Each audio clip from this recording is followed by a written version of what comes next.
Kain tayo guys.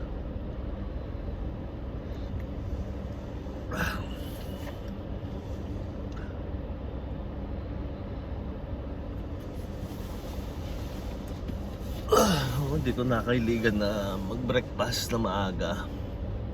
Dati na maliit kami, kompleto pagkain namin. Breakfast, lunch, dinner. Dito sa mula nag-abroad ako. Kasi nga naman, tutulog mo na lang. Tapos kakain ka na ng lunch. Saswertihin ka pagka nagising ka. Pag-breakfast ka. Nasanay na tayong ganun eh. Sabi nga nila, importante yung 3 days sa meal. Kaya lang, importante din pahinga. Hindi na din pwede pagsabayin kakain tapos matutulog. Ngayon, nasa Canada dito tayo sa ngayon, trabaho ganito. Hindi rin tayo nakakain ng breakfast, kape. Yan. Magre-lunch na lang tayo. Magbabaon ako ng sandwich. Kaya lang, hindi ko rin nakakain yung sandwich.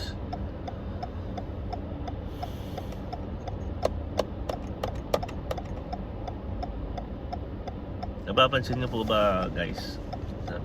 Nasabi mo sa vlog eh, habang tumatanda tayo, nag-expand yung natin. Nahulog yung video natin dahil turn tayo ng left side. So nandito na ako sa trabaho, papasok na ako, mamaya na lang.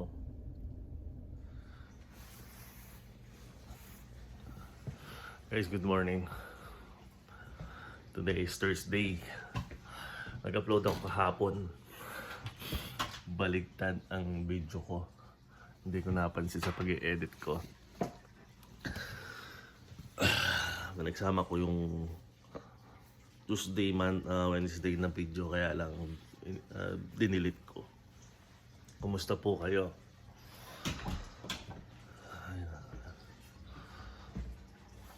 Ito, normal na naman. Sumasakit yung katawan natin. Kasi nga, 5 months ba naman na tayo sa bahay, wala tayong ginagawa. Pero rin yan, lilipas din to. Masasanay din yung katawan ulit. Pumapasok tayo ng 6 o'clock para kasi bago nga tayo. Kailangan tayo magpakita ng medyo nakakabisado na natin yung mga ibang gawain sa trabaho.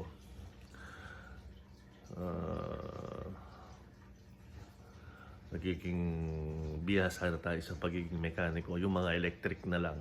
Kasi right now, yung mga rad na, yung mga power tools na pangkalas ang ginagawa natin. Ngayon, medyo masakit yung katawan. Siyempre normal to pagka 4 days ka pa lang sa trabaho at 5 months kang nabakante.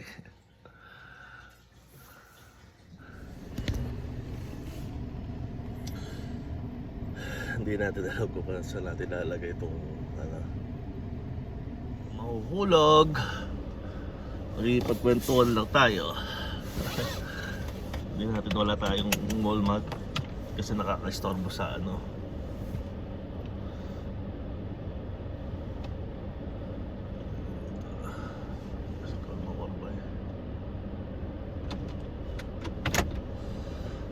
Ayun nga, pasok tayo ngayon.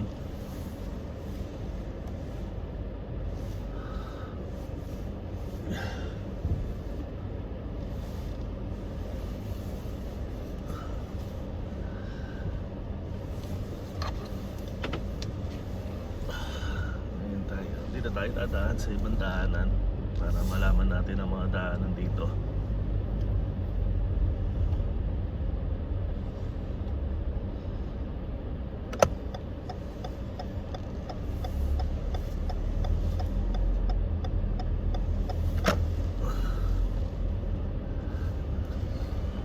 Natural lang siguro kung ngayon ang tawag doon, sakit ng mga balikat kasi nga alas 6 ako nagigising, so nagpe-prepare ako. Actually 8 o'clock ang pasok natin. Pero gusto ko mga kasama ko nandun na 7:45. Nag-aano na sila, nagtatrabaho na sila. Alam mo yun po yung mga mga tawag dun, magiging trabaho namin yung mga power tools na may air pressure, tapos yung mga electric din, mga bago nila, mga product nila, tapos binebenta nila. Tsaka may mga parang sasakyan din, every year pinapaservice ng mga may-ari, mga bumili sa kanila, sila lang nagse-service. Galing nila, no, product nila, tapos sila rin nagse-service.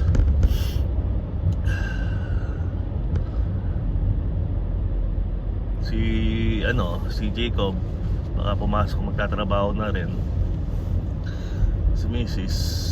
yun, pagka natapos yung renovation nila dun sa trabaho nila, tinawagan na si Jacob para daw training. Pero panghapon naman pagkatapos ng trabaho nila, pagkatapos ng school ni Jacob. 18 pa lang kasi si Jacob pero pwede na siya magtrabaho. Part-time lang naman, para at least ay naiipon siya. Tapos si Jordan, yun, sa daycare siya. Mimi, kailan ka pupunta dito, Mimi? Ano na si Jordan,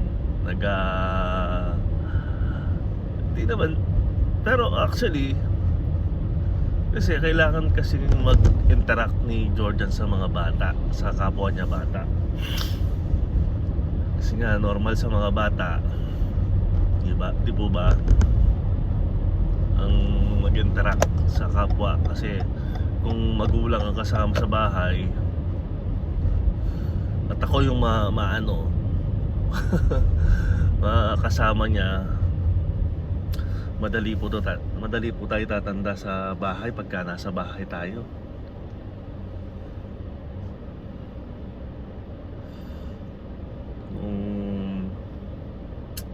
Yung trabaho kasi nagiging busy ka araw-araw, wala kang iniisip. Iniisip mo lang kung paano mo gawin ang trabaho mo. Tingnan nyo po yung mga nagre-retire, gusto pa nila talagang nagtatrabaho. Tapos ako nga, balak ko kahit na mag-retired ako, gagalaw pa rin ako. Kasi yun ang number one na tatanda ka, manghihina ka. Maganda siguro kumikilos, maganda kumikilos ka. Tignan mo, naranasan ko 5 man lang sa bahay. Muli nakahanap ako ng trabaho, sakit ng katawan ang abot. Mas maganda yung tuloy-tuloy ka, magpapahinga ka konti lang. Pero siyempre hindi mo abusuhin yung sarili mo, baka mamatay ka rin pagka inabuso mo sarili mo.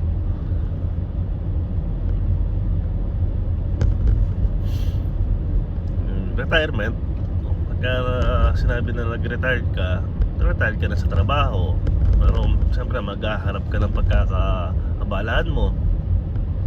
Yun lang sekreto sa buhay para umabang. Kasi yung lolo ko po, namatay yan 101 or 102. Kasi nagtatrabaho pa rin siya, umikilos pa rin yung lolo ko. Ang haba ng buhay ng lolo ko, kahit na matanda na siya, talagang trabaho pa rin ng trabaho. Ayaw niyang tumigil sa pagtatrabaho. Nagkakasakit siya, oo, pero hindi yung 101 na sumapit siya ng 100, umano siya, ang tawag doon, medyo nanghina na siya. Pero yung 90, ay Diyos ko, lakas ng lolo ko, nakikipag-abulan pa sa akin yan.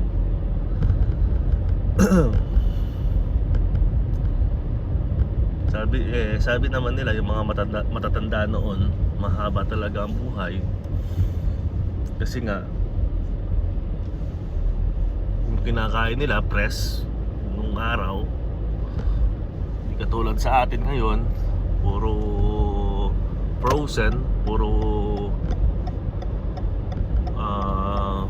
chemical ang ginagamit sa pagkain. Sila fresh from the farm. Sa Pilipinas, fresh from the farm, dadalhin sa palengke, babagsak sa palengke. Dito yung sigurado yung karne, yung isda frozen yan. Nakakasama rin yung frozen na pagkain po sa katawan. Kasi nga naalis yung sustansya pagka frozen. Di ba nagtrabaho tayo sa sa food service. Mga iba talagang pinipilit na nilang mabuhay na yung sasabihin nila yan, ina-advertise nila no antibiotics. So ibig sabihin yung mga normal na karne may antibiotics. Obvious po ba yun? Kasi inaano nila, ni-raise nila ang pagkain. Kasi nung bata yung mga lolo, yung mga lolo natin, lolat natin, mga matatanda, bibili ng karne yan, mga kinatay. Hindi pa uso yung mga injection noon. Yun ang talagang no antibiotics. Pero nung nagkauso-uso na yung mga peste, sakit ng manok, sakit ng yun, nauso na yung mga antibiotics. Alam mo po yung kinikreate ng mga tao para lang kumita. Noong araw, mag-aalaga ka ng manok, mag-aalaga ka ng baboy, walang antibiotic na sinasabi. Talagang native ang mga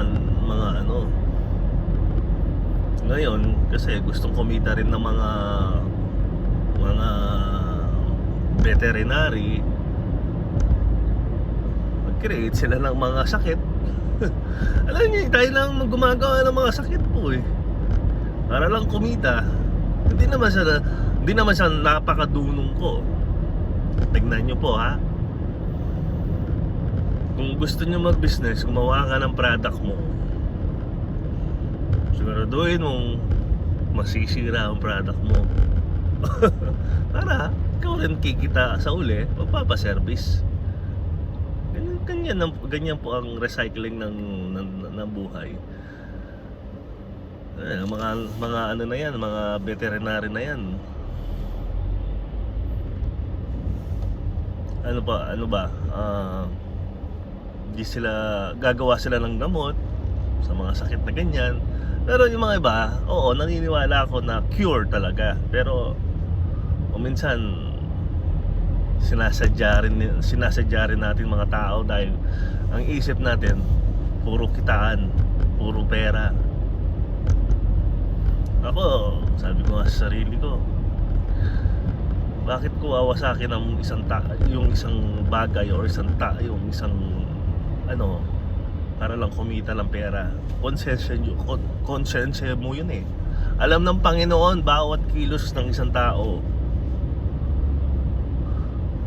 Oo, sa mata ng Diyos, ay sa mata ng tao, nako-cover up nila. Sabi nila na mag-spread ng ganyan virus, galing sa China, galing sa bla bla bla, galing sa inaayahan natin mangyari yun. Pero kung ginagawa natin ang trabaho natin maayos, walang makakapuslit na sakit sa bansa natin. Hindi po ba mga kababayan? Ito, kuro-kuro ko lang. Nagkikipagkwentuhan lang ako sa inyo. Itong sasakyan, di ba?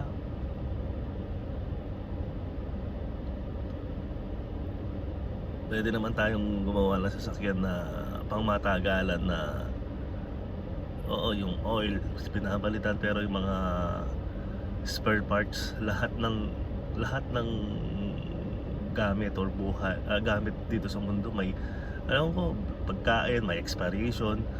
Kita ka ng kape may expiration din, best before. Mabilis yung bentahan, di po ba? Pero siyempre alamin mo rin, best before kape, kalokohan talaga minsan ng isang tao, no? Ay, nako, kaya tayo nagkakasakit lagi.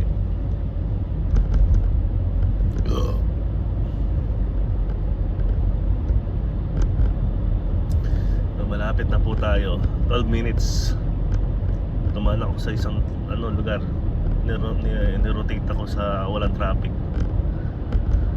Dami po kasing ngayon, mga ginagawa na daanan. Ewan ko ba, mapa Pilipinas, mapa Canada, isa-is ng daanan, sisirain yung daanan.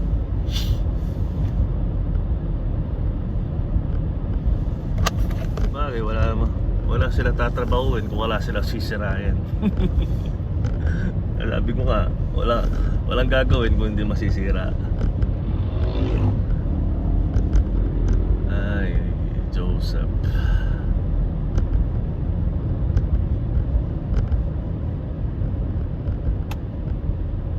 Tapos maglalagay pa sila na warranty pagka di mo pinagawa.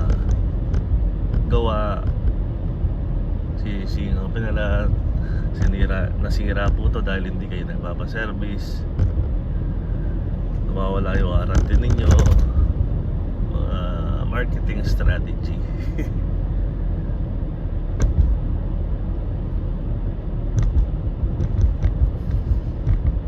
Dito na tayo tumaan.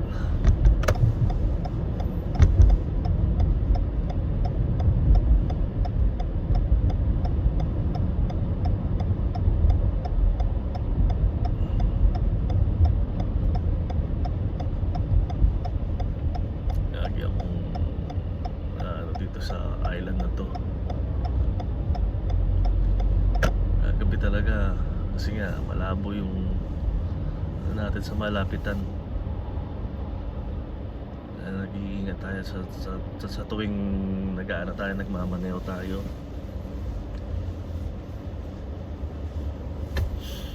Ngayon ang bahon natin, tilapia. Kaya nagbabaon na tayo. Hindi katulad sa food service, may libre pagkain. Dito, sarili natin baon.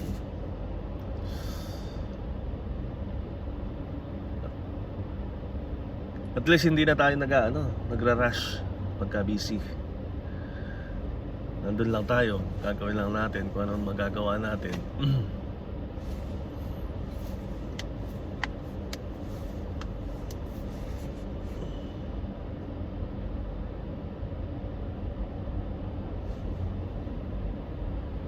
Traffic talaga dito pagka kumakorma ka. Tayo na trabaho.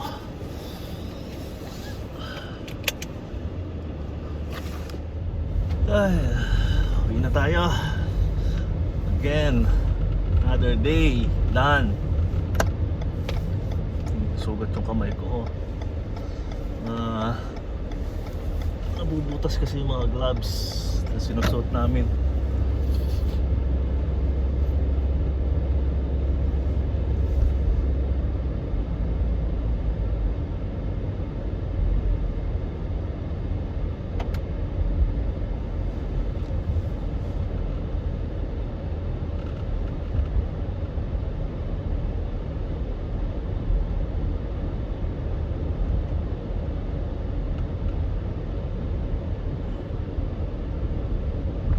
Bilis magsitakbuhan ng mga kasama ko.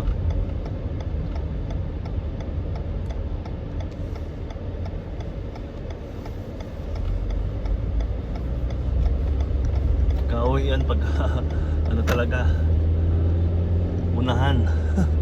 Pero ang aga nila pumapasok.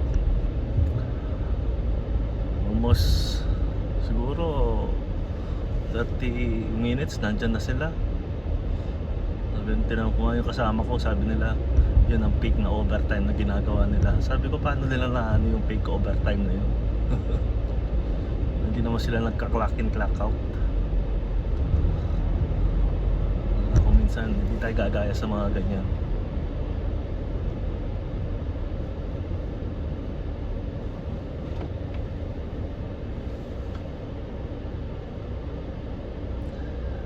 Hirap kasing gumaya sa mga ganyan. Baka masita tayo ng boss.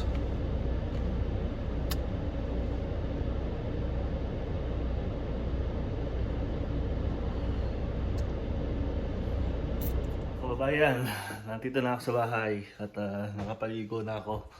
Wala, nadatnan ko tong bahay. Wala sila Jordan. Siguro nag-trick or treat sila ngayon. Kaya wala sila dito sa bahay. At naligo na rin ako para pagdating nila. Tapos nakapagluto na rin tayo. Ayan. Ay, nakapagluto na rin tayo ng giniling na may sayote. Para pagdating nila may ulam na sila. So salamat sa maghapon at pagpunta, pag-uwi. Sinamahan nyo ako. At hanggang dito na muna ang vlog ko. Pasensya na po kung hindi ako nakakapag-update everyday. Medyo busy tayo pagdating sa trabaho, luluto, asikaso si Jordan. Kaya dapat natin gawin muna ang responsibility natin. Pero pagsusumikapin ko mag-update po ako sa araw-araw po. Maraming salamat po mga kababayan. Sana ingat po kayo dyan. Miss remotely, ingat po kayo dyan sa Taiwan. May bagyo po sila. May bagyo po kayo dyan. Ingat po kayo. Maraming salamat po sa mga nag-congratulate po sa akin sa trabaho ko. At ito, may sugat tayo. Okay lang yan. Part of job yan. So maraming salamat po. God bless everyone. Take care po.